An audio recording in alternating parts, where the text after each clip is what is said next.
25 वर्षापूर्वीची गोष्ट आहे. जेव्हा माझ्यासोबत ही घटना घडली, मी तेव्हा कॉलेजमध्ये होतो. तेव्हा मी पुण्यातल्या हॉस्टेलमध्ये राहत होतो. आम्हा 5 मित्रांची टोळी होती. त्यात मी, अण्णा, जयेश, राजेश आणि सँडी असे 5 जण होतो. सँडी पुण्यातीलच होता, तर मी, अण्णा, जयेश आणि राजेश पुण्याबाहेरचे होतो. जर शनिवारी रविवारी आमच्या कॉलेजला सुट्टी असायची तेव्हा आम्ही सर्व पुण्यात आणि आजूबाजूच्या परिसरात भटकत असायचो. असे एके रात्री आम्ही गल्लीतल्या चौकात बसलो होतो. शहरात फिरून फिरून आम्ही सर्व कंटाळलो होतो. त्यामुळे या शनिवारी रविवारी कुठल्या तरी नवीन जागेवर जाण्याचे आम्ही ठरवत होतो की तोच सँडी म्हणाला, माझ्या काकांनी पानगावात 8 एकर जमीन विकत घेतली आहे. पूर्ण 8 एकरात ऊस असतो आणि विशेष म्हणजे पूर्ण पानगावात ऊसाशिवाय दुसऱ्या कोणत्याच पिकाची लागवड होत नाही. जिथपर्यंत नजर जाईल तिथपर्यंत फक्त ऊस आणि ऊसच आहे. तू गेला होता का कधी तिकडे? मी त्याला विचारले. हां, मागच्या वर्षी अमावास्येला आम्ही तिकडेच गेलो होतो. काकांनी तिथे 5 खोल्यांचे फार्म हाऊस बांधले आहे. तेथे जवळच खूप मोठे तळे आहे. तेथे बोटिंग पण करता येईल आणि फिशिंग पण. 2 दिवस जाऊ आणि मस्त मटणाची पार्टी करू. तो म्हणाला. आम्हाला फक्त फिरायला नवीन जागा पाहिजे होती. त्यामुळे आम्ही येत्या शुक्रवारी सँडीच्या काकांच्या शेतात जायचे ठरवले आणि शनिवार रविवार तेथेच राहायचे ठरवले. ठरवल्याप्रमाणे शुक्रवारच्या संध्याकाळच्या 5ला आम्ही पुण्यातून निघालो. सँडीने त्याच्या पप्पांची जीप घेतली होती. रात्रीच्या जवळपास 8च्या सुमारास आम्ही पानगावच्या हद्दीत पोहोचलो. गावच्या रस्त्यावर थंड हवा होती. रस्त्याच्या दोन्ही बाजूंनी फक्त ऊसाचे फड होते. काही अंतर गावच्या रस्त्याने आत जाताच सँडीने गाडी उजवीकडे कच्च्या रस्त्यावर वळवली. तो रस्ता त्याच्या काकांच्या शेतातला होता, जो फार्म हाऊसकडे जात होता. दोन्ही बाजूंची ऊसाची फड आणि आत 4 चाकी गाडी जाईल एवढा रस्ता होता. तो रस्ता आम्हाला फार्म हाऊसपर्यंत घेऊन गेला. सँडीने जीप फार्म हाऊस समोर उभी केली. फार्म हाऊस एकच मजली होते, पण मोठे होते. 4ही बाजूंनी ऊस आणि मधोमध ते फार्म हाऊस होते. दास काका, ओ दास काका, चला बाहेर या, सामान घ्यायला. जीपमधून उतरत सँडीने दास काकांना आवाज दिला, जे त्याच्या काकांच्या शेताची आणि फार्म हाऊसची देखभाल करत होते. पण दास काकांनी कसलेही उत्तर दिले नाही. त्याने 2-3 वेळेस आवाज दिला, पण तरीही त्यांनी कसलेही उत्तर दिले नाही. तेव्हा त्याने विजेरी फार्म हाऊसच्या दरवाजावर मारली, तर फार्म हाऊसचा दरवाजा उघडा दिसला. आम्ही आमचे सामान घेतले आणि फार्म हाऊसमध्ये गेलो. तो दास काकांच्या खोलीकडे गेला तर आत कोणीच नव्हते. त्याने त्यांच्या बायकोला आणि लहान मुलाला आवाज दिला, पण कोणीच उत्तर देत नव्हते. घरात पूर्ण काळोख होता आणि एकही दिवा जळत नव्हता. आम्हाला वाटले की दास काका त्यांच्या बायको मुलासह काही कामानिमित्त गावात गेले असतील किंवा इथेच शेतात कसले तरी शेतातले काम करत असतील. आईला कुठं गेले की हे म्हातारं? थांब, मी पाणी आणतो, सँडी कंटाळून म्हणाला आणि तो किचनकडे गेला. मी दिवा पेटवण्यासाठी दिवा शोधू लागलो, पण मला दिवा सापडत नव्हता. तोच माझी नजर बोर्डवर गेली. मला आश्चर्य वाटले, कारण 1997 मध्ये शेतातल्या एका फार्म हाऊसमध्ये वीज येणे म्हणजे खूप मोठी गोष्ट होती. मी सर्व स्विच दाबले. तसा तेथील पिवळा प्रकाश देणारा बल्ब चालू झाला. तोपर्यंत सँडी पाण्याची कळशी आणि तांब्या घेऊन हॉलमध्ये आला. आम्ही सगळे सोफ्यावर बसलो होतो. आम्ही सगळ्यांनी फार्म हाऊसची प्रशंसा केली. तशी सँडीची छाती गर्वाने फुगली. सँडी आम्हाला खोली दाखवायला घेऊन गेला. त्याने मला जयेश आणि अण्णाला एक खोली दिली, तर राजेश आणि त्याला स्वतःला दुसरी खोली घेतली. रात्रीचे 9 वाजले तरीही दास काका आणि त्यांची बायको आले नाहीत. आम्हाला भूक लागली होती. सँडी आम्हाला म्हणत होता की फार्म हाऊसवर पोहोचताच आपण दास काकांकडून गावरान कोंबडा करून घेऊ, पण इथे दास काकाच गायब होते. त्यातल्या त्यात आम्ही सँडीच्या सांगण्यावरून सोबत काही खाण्यासाठीही घेतले नव्हते. आम्ही सँडीला शिव्या घालत होतो.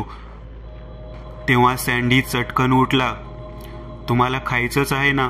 थांबा, तुमच्या तोंडात 2-4 चपात्या कोंबतो, म्हणजे तुमचं समाधान होईल, तो रागात आम्हाला म्हणाला आणि किचनकडे निघून गेला. काही वेळात त्याने किचनमधून 4 चपात्या, मिरचीचा ठेचा आणि शिजवलेली तुरीची डाळ आणली. काका येऊपर्यंत घ्या खाऊन हेच आता, सँडी आम्हाला म्हणाला. आमच्याकडे ते खाण्याशिवाय काहीच पर्याय नव्हता, कारण आम्ही उपाशी होतो. त्यामुळे आम्ही गुपचूप आपापसात चपात्या वाटून घेतल्या आणि अर्धवट जेवण करून बेडवर जाऊन झोपलो. रात्री मला जाग आली, कारण मला लघवी लागली होती. मी डोळे चोळले आणि घड्याळात बघितले तर रात्रीचे 1:30 वाजले होते. मी अर्धवट डोळे उघडून बाजूला बघितले तर माझ्या बाजूला फक्त जयेशच होता. तेथे अण्णा दिसत नव्हता. मला वाटले की कदाचित तो उठून सँडीच्या खोलीत गेला असेल. फार्म हाऊसमधले टॉयलेट तुंबले होते, त्यामुळे ते बंद होते. मला लघवीसाठी बाहेर जावे लागणार होते. मी बॅटरी घेतली आणि बाहेर आलो. मी पहिल्यांदा 4ही बाजूंनी बॅटरी चमकावली, कारण मला खात्री करून घ्यायची होती की माझ्या व्यतिरिक्त तेथे अजून दुसरे कोणी नाही तर ना. मी बॅटरी उसावर चमकावली आणि माझ्या पायाखालची जमीनच सरकली, कारण मला अण्णा दिसला, जो एका स्त्रीच्या हाताला पकडून तिला उसात घेऊन जात होता. हे पाहून मी डोळे फाडून त्याच्याकडे बघत होतो की तोच त्या स्त्रीने चालत चालत माझ्याकडे वळून बघितले आणि मला त्या स्त्रीचा चेहरा दिसला. तिचा चेहरा बघून माझ्या डोक्यात मुंग्या आल्या, कारण ती दासकाकांची बायको होती. जेव्हा मी सँडीसोबत त्यांच्या खोलीत ते आले आहेत की नाहीत हे बघण्यासाठी गेलो होतो, तेव्हा मी त्यांचा भिंतीवर ब्लॅक अँड व्हाईट फोटो बघितला होता. दासकाकांचे वय 55 ते 60च्या आसपास होते. त्यांच्या मांडीवर एक 8-9 वर्षांचा लहान मुलगा होता आणि बाजूला एक तरुण स्त्री होती. पहिल्यांदा मला वाटले की कदाचित ती त्यांची मुलगी असावी आणि मांडीवर घेतलेला मुलगा त्यांचा नातू असावा, पण सँडीने मला सांगितले की त्यांच्या बाजूची स्त्री त्यांची बायको आहे. ते 60 वर्षाचे होते, तर त्यांची बायको फक्त 20-22 वर्षांची तरुण स्त्री होती, जी की त्यावेळी आमच्याच वयाची होती. हे बघून मला आश्चर्य वाटले. एवढ्या सुंदर मुलीने या म्हाताऱ्यासोबत कसे लग्न केले असेल, मी त्याला विचारले. सगळा पैशांचा आणि कपटाचा विषय आहे. या मुलीच्या घरच्यांची हिला खाऊ घालायची पण परिस्थिती नव्हती. ही गोष्ट या दाशाला माहीत होती. त्याची नजर पहिलीच हिच्यावर पडली होती. त्याला काही पण करून हिच्यासोबत लग्न करायचे होते. म्हातारड्या दाशाने हिच्या बापाला महिनाभर दारू पाजली आणि नंतर लग्नाची मागणी घातली. दाशा पहिलाच विवाहित होता. या मुलीच्या वयाची त्याला 2 मुलं आणि 1 मुलगी होती. म्हणून तिचा बाप म्हणाला की जर तू तुझ्या बायका लेकरांना सोडत असशील तर तुझं लग्न माझ्या पोरीसोबत लावतो. म्हणून या दाशाने स्वतःचं पूर्ण कुटुंब जाळून मारलं. लोक म्हणतात घराला आग लागल्याने त्यांचा मृत्यू झाला, पण मला माहिती आहे की त्याच म्हाताऱ्याने त्यांचा गेम केलाय. शेवटी कसंबसं लग्न केलं या पोरीसोबत आणि आता 9 वर्षांचं पोरगा आहे हिच्यापासून. हे ऐकून तर मला माझ्या कानावर विश्वासच बसत नव्हता. लोक एवढी कपटी आहेत हे मला माहीतच नव्हते. मला आधी दिसली असती तर मीच मागणी घातली असती हिला. सँडी मला म्हणाला, तू काय, मी पण घातली असती. ही सुंदरच तेवढी आहे, मी त्याला उत्तर दिले. असो. अण्णा माझ्या डोळ्यासमोर दासकाकांच्या बायकोला घेऊन उसात गेला. अण्णा दिसायला रंगाने काळा होता, पण तो मुली पटवण्यात माहीर होता. पण आज त्याने हद्दच केली होती. त्याने चक्क दासकाकांच्या तरुण बायकोला पटवले होते.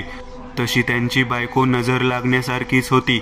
कोणताही पुरुष तिला बघताच तिच्या प्रेमात पडेल अशी तिची चेहरेपट्टी होती. नाजूक चिंचोळा चेहरा, हरणीसारखे डोळे, टोकदार नाक, नाजूक ओठ आणि कपाळावर गोल कुंकू. पण मला हे कळत नव्हते की दासकाका आणि त्यांची बायको रात्री कधी आले असतील आणि या अण्णाने किती वेळा त्यांच्या बायकोला पटवले असेल. मला तर त्यांच्या बायकोतच काहीतरी खोट वाटत होती, कारण कोणती लग्न झालेली स्त्री जेमतेम 2-3 तासात एखाद्या मुलाच्या प्रेमात पडेल. पण नंतर मला वाटले की कदाचित तिचा नवरा म्हातारा असल्याने तिला तिच्या नवऱ्यावर प्रेम नसेल. वरून स्वतःच्या बायको मुलांना जाळून मारणारा माणूस कोणत्या माणसाला आवडेल. त्याचा स्वभावही बरोबर नसेल. कदाचित तिला छळतही असेल, म्हणून तर तिला अण्णासारखा तिच्याच वयाचा तरुण आवडला असेल. मी मनातल्या मनात विचार केला, पण अण्णाने जे काही केले होते ते बरोबर नव्हते. मला त्याच्या या वागण्याचा संताप आला होता. हा अण्णा खरंच कुठे न घेऊन जायच्या लायकीचा आहे. ही गोष्ट जर दासकाकाला कळली तर जीवच घेईल सगळ्यांचा. स्वतःच्या बायको आणि लेकरांना जाळून मारतो म्हणल्यावर आपलं तर काय खरं आहे. मी मनातल्या मनात म्हणालो. मी ही गोष्ट पटकन सँडीला जाऊन सांगायचे ठरवले, पण त्याआधी मला हलके व्हायचे होते. त्यामुळे मी धावत एका लिंबाच्या झाडाखाली गेलो. मी लघवी करत करत विचार करत होतो की मी 10:30च्या आसपास झोपलो होतो. तोपर्यंत तर दासकाका आणि त्याची बायको फार्म हाऊसवर आले नव्हते. आता वाजले आहेत 1:30, म्हणजे 3 तास झाले. एवढ्या कमी वेळात अण्णाने म्हाताऱ्याची बायको पटवलीच कशी? हवा सुटली होती. उसाची पाने सळसळ करत होती. त्यांचा आवाज कानाला आनंद देत होता. पण इतक्यात मला पैंजणाच्या घुंगरांचा हलकासा आवाज आला. मी शांत राहून तो आवाज ऐकला तर असे समजले की हा आवाज हवेसोबत येत आहे आणि हा आवाज वरून झाडावरून येत आहे. त्यामुळे मी बॅटरी झाडावर चमकावली आणि माझी दातखिळीच बसली. भीतीने मला दरदरून घाम फुटला, कारण त्या लिंबाच्या झाडाच्या फांदीवर एक मुंडके नसलेला स्त्रीचा मृतदेह पडला होता. तिचे पोट फांदीवर होते तर हातपाय हवेत लटकत होते. हवेसोबत ते झाड आणि ती फांदी हालत होती. त्यांच्यासोबत तिचा मृतदेहही हालत होता आणि तिच्याच पायातल्या पैंजणाचे घुंगरू वाजत होते. त्या मृतदेहाचे कोणीतरी लचके तोडले होते, कारण तिच्या हातापायांवर मांस नव्हते. तिची हाडे उघडी पडली होती. मी बॅटरी फांदीवरून जमिनीवर नेली तर उजेडात मला एका स्त्रीचे मुंडके जमिनीवर पडलेले दिसले. मी त्या मुंडक्याकडे गेलो, कारण मला बघायचे होते की तो मृतदेह कोणाचा आहे. मी जवळ पडलेली एक काठी उचलली आणि त्याने ते मुंडके हलवले. तसे मला त्या मुंडक्याचा चेहरा दिसला आणि माझ्या शरीरातले आहे तेवढे अवसान गळून गेले, कारण ते मुंडके दासकाकाच्या बायकोचे होते. पण हे कसे शक्य आहे? आताच तर दासकाकांची बायको अण्णासोबत उसात गेली आहे. मग हा मृतदेह? असे तर नाही ना की दासकाकांच्या बायकोचा मृत्यू झाला आहे आणि तिचे भूत अण्णासोबत उसात गेले आहे? मला काही समजत नव्हते की जे होत आहे ते नेमके काय होत आहे. नेमकी अण्णासोबत जाणारी स्त्री दासकाकांची बायकोच होती की कोणी बहुरूपी होती, जिने दासकाकांच्या बायकोचे रूप घेतले? मला अण्णाची चिंता वाटत होती. न जाणे ती बाई अण्णासोबत काय करणार होती. कदाचित तिनेच अण्णाला तिच्या जाळ्यात फसवले होते. मी धावत अण्णा ज्या जागेवरून उसात गेला होता तिथे गेलो. अण्णा, ए अण्णा, मी त्याला बाहेरून आवाज देत म्हणालो, पण तो आतून काहीच उत्तर देत नव्हता. मी त्याला 2-3 वेळेस आवाज दिले, पण तो कसलेही उत्तर देत नव्हता. मी घाबरून गेलो, कारण मी हाडळीविषयी ऐकले होते. 1990च्या काळात हाडळींनी खूप हावदोस घातला होता. अमावस्येच्या रात्री त्या सुंदर स्त्रियांचे रूप घेऊन परिसरात फिरायच्या आणि रात्री बाहेर फिरणाऱ्या पुरुषांना, खास करून दारूच्या नशेत असलेल्या पुरुषांना काबीज करायच्या आणि नंतर त्यांचे रक्त आणि मांस खाऊन त्यांची तहान भूक शमवायच्या.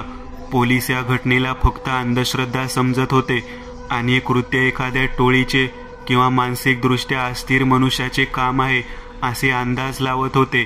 पण त्यांना अपराध्याला पकडण्यात यश आले नव्हते. सर्वसामान्य लोक हे प्रकार हाडळीच करत असल्याचे सांगत होते. मी वर आभाळात बघितले तर आभाळातून चंद्र गायब होता. ती काळी कुट्ट आणि भयानक अंधारी रात्र होती. आजूबाजूच्या परिसरात घुबडांचे गुदकार ऐकायला येत होते. ती रात्र कदाचित अमावस्येची रात्रच होती.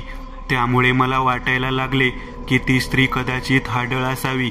ती शिकारींसाठीच बाहेर पडली असावी आणि आता ती शिकार करतीये.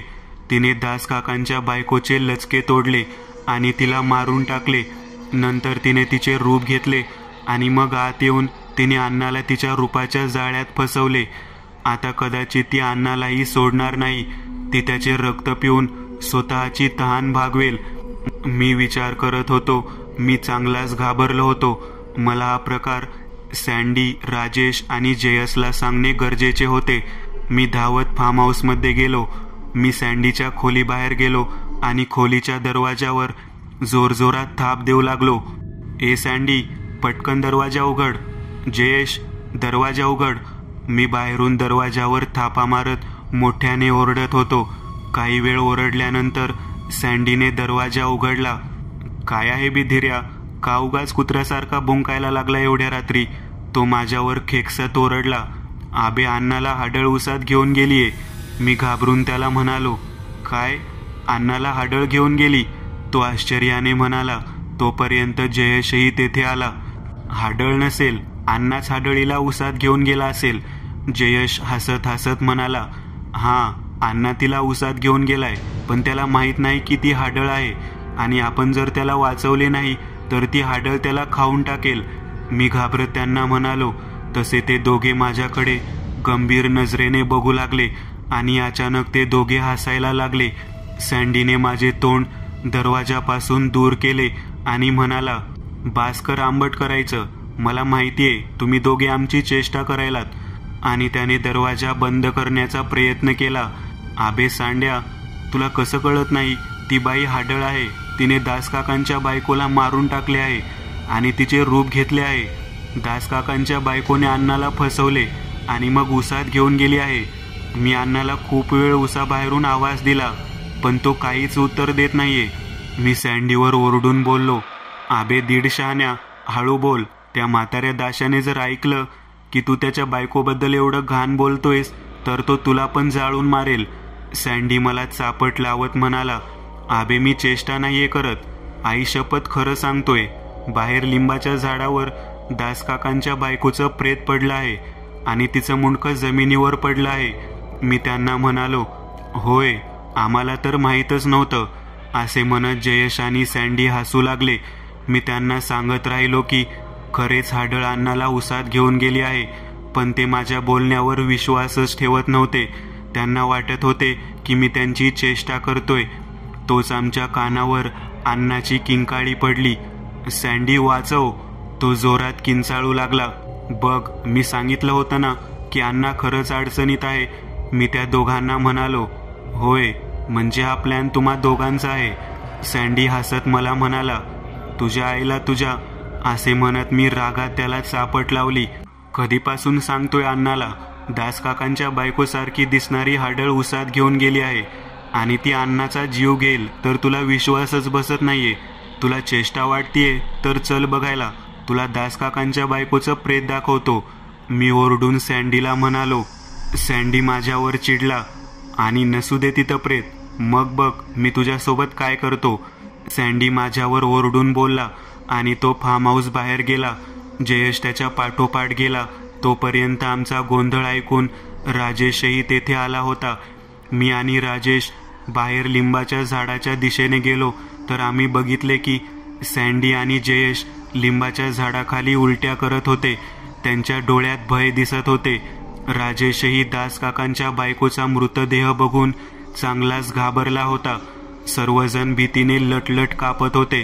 कोणी मारलं रे हिला? सँडीने मला विचारले. माझा बाप मारून गेलाय मगाशी, मी सँडीवर ओरडून बोललो. आबे मगापासून गळा फाडून सांगतोय की हाडळीनेच तिला मारलं आहे आणि तिचे रूप घेऊन तिनं अण्णाला फसवलं आणि मग उसात घेऊन गेली. मी सँडीला म्हणालो. पण हाडळ कुठे असते का? सँडी मला म्हणाला. मग तुला काय वाटते? झाडावर हे प्रेत कोणी फेकले असेल? एवढं मोठं शरीर झाडाच्या फांदीवर फेकणे कोण्या माणसाचं काम आहे का? तिचे मुंडके बघ, जमिनीवर पडले आहे. शरीरावरचे मांस कोणीतरी खाऊन घेतले आहे. राजेश सँडीला म्हणाला. मला तर वाटत आहे की हे काम बिबट्याचं आहे. सँडी म्हणाला. म्हणजे बिबट्या दासकाकाच्या बायकोचे रूप घेऊन अण्णाला उसात घेऊन गेला की नाही? मी सँडीला म्हणालो. आबे सांड्या, बिबट्या शेपट्या काही नाही, हे काम नक्कीच हाडळीचं आहे. राजेश त्याला म्हणाला की तोच आम्हाला उसातून अण्णाची किंकाळी ऐकू आली. तो आम्हाला ओरडून मदत मागत होता. बघ, ती हाडळ त्याला जिवंत फाडून खात आहे. आपल्याला लवकर काहीतरी केलं पाहिजे. मी त्याला म्हणालो. विचार कसला करायचाय? घ्या दगड आणि घुसा उसात, बघू पुढचं जे होईल ते होईल. राजेश मोठ्या हिमतीने म्हणाला आणि तो इकडे तिकडे दगड शोधू लागला. तोच त्याला फार्म हाऊसच्या खिडकीत एक कुऱ्हाड दिसली. त्याने जवळ जाऊन ती उचलली आणि म्हणाला. चला लवकर माझ्या मागे या. असे म्हणत तो उसात अण्णाच्या आवाजाचा पाठलाग करत धावत सुटला. आम्ही सगळे दगड उचलून त्याच्या मागे उसात धावू लागलो.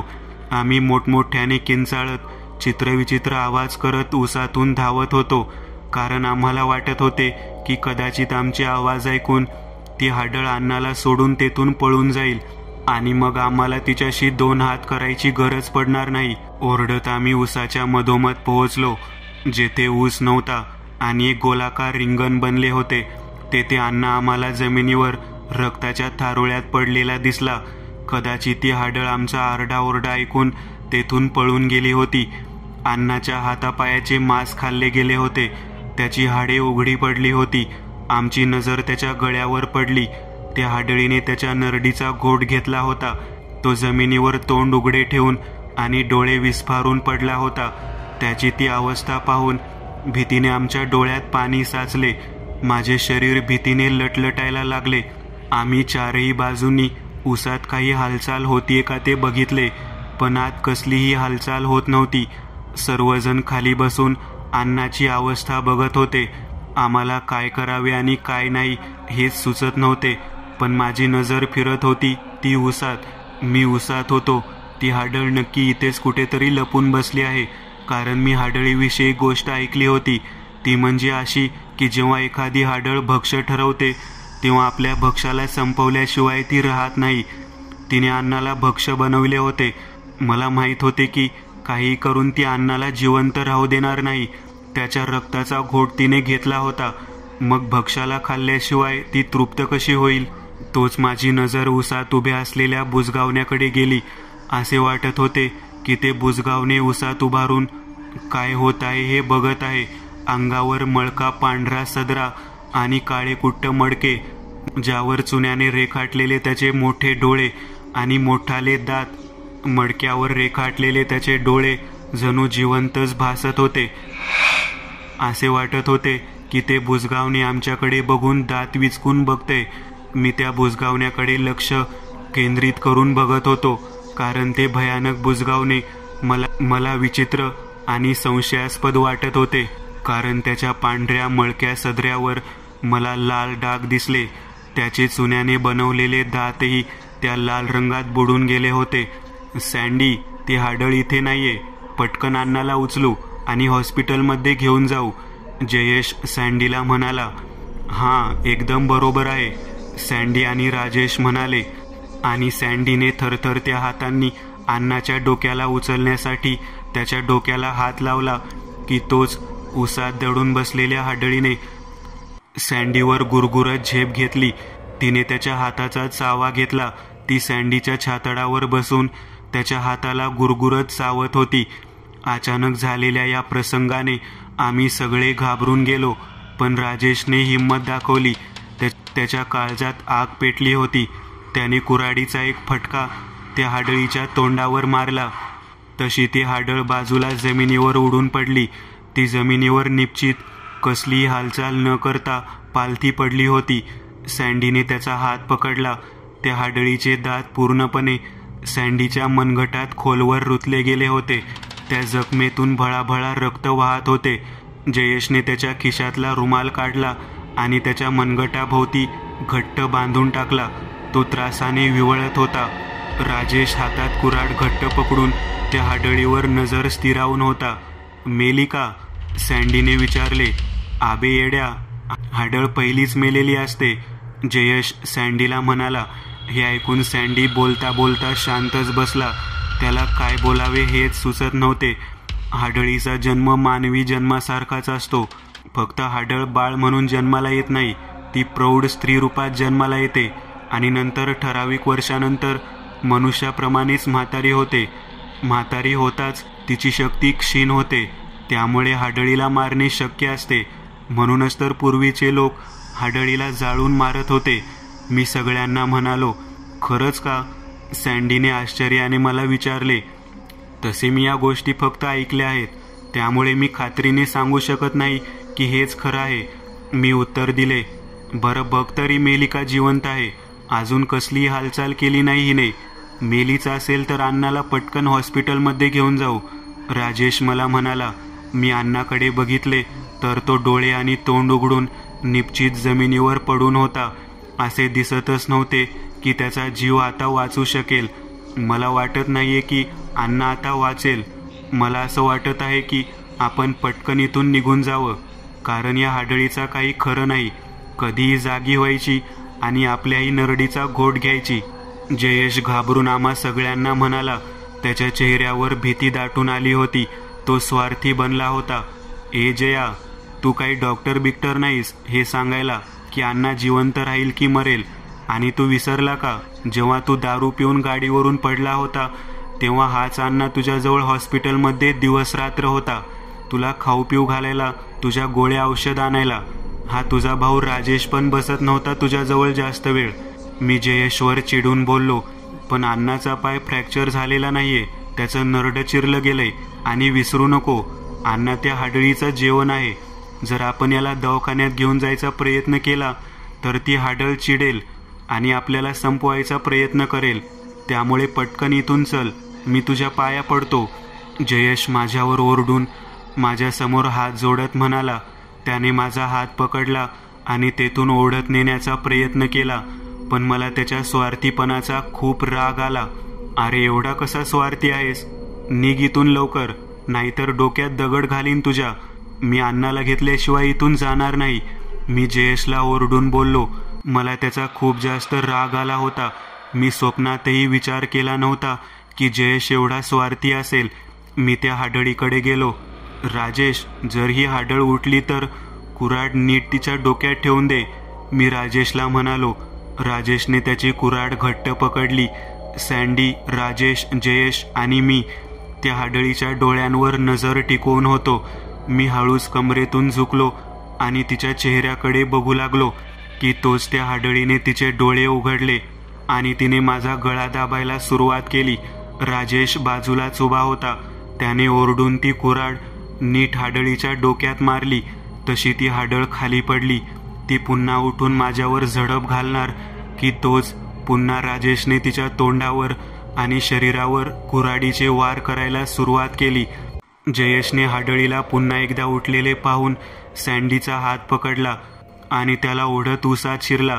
इकडे राजेशने कुऱ्हाडीने तिचे दोन्ही हात तोडून टाकले. तरीही ती हाडळ आमच्यावर झडप घालायच्या प्रयत्नात होती. राजेश कुऱ्हाडीने वार करून थकला होता. मी त्याच्या हातातून कुऱ्हाड घेतली आणि तिच्या पायांवर वार करत तिचे दोन्ही पाय तोडून टाकले. मीही खूप थकलो. धीऱ्या इथून निघालं पाहिजे. सांड्या आणि जया दोघे पळून गेले तिथून, तो मला ओरडून म्हणाला. मी त्याला हो म्हणालो आणि आम्ही दोघेही उसातून धावत सुटलो. आम्ही जेव्हा बाहेर आलो तेव्हा बघितले की सँडीने जीप चालू करून फार्म हाऊसच्या बाहेर जाणाऱ्या रस्त्याला वळवली होती. आम्हा दोघांना बघून त्याने हॉर्न दिले आणि मोठ्याने ओरडला, पटकन चला. आम्ही दोघेही धावत जीपमध्ये जाऊन बसलो. तशी सँडीने जीप पळवायला सुरुवात केली. आम्हाला सोडून जाणार होता काय दोघे? मी जोरजोरात धापा टाकत त्या दोघांना म्हणालो, तुमच्यासाठीच थांबलो होतो, नाहीतर मगाशीच निघून गेलो असतो आम्ही. सँडी म्हणाला. जीप 2 उसाच्या फडातून जाणाऱ्या कच्च्या रस्त्यावरून पुढे जात होती. वाहणाऱ्या वाऱ्यावर ऊस दिमाखात डोलत होता, पण त्याच्या पानांची होणारी सळसळ मनात कुठेतरी भीती निर्माण करत होती. आम्ही सर्वजण घाबरलो होतो. आमच्या डोळ्यात अश्रू जमा झाले होते, कारण आम्ही आमचा प्रिय मित्र गमावला होता. माझ्या मनात एक प्रश्न नेहमी येत होता, तो म्हणजे असा की जेव्हा अण्णाची आई मला अण्णाविषयी विचारेल तेव्हा मी तिला काय उत्तर देऊ? मी कोणत्या तोंडून त्याच्या आईला सांगू की त्यांचा मुलगा या जगात नाही? धीऱ्या, तुम्ही त्या हाडळीला मारून टाकलं ना, ती आता वापस तर येणार नाही ना आपल्याला मारायला? जयेशने मला विचारले, पण मला त्याला काय उत्तर देऊ हे समजत नव्हते. पण अचानक माझ्या मनात दुसराच विचार आला, तो म्हणजे त्या बुजगावण्याचा.